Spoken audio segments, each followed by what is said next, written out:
भूखे के छठ हम फेरा में बानी। अच्छा साली हो यही से हालिया बतानी। बहुत मजा आएगी, जल्दी आई। हाँ भूखे के छठ हम फेरा में बानी। साली हो यही से हालिया बतानी। मिल गइल बाटे सुनबी जाजी।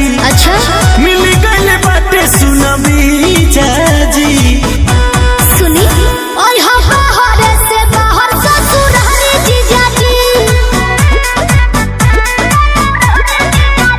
दीदी नहीं हो रे में छठ बड़ा धारी जीजाजी। सब होई गइल बाटे तैयारी जीजाजी। और बाहर से बाहर ससुरारी जीजाजी।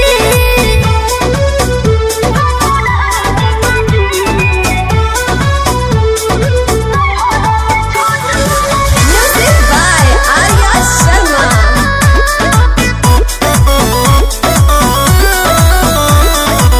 होई पूजारी छठ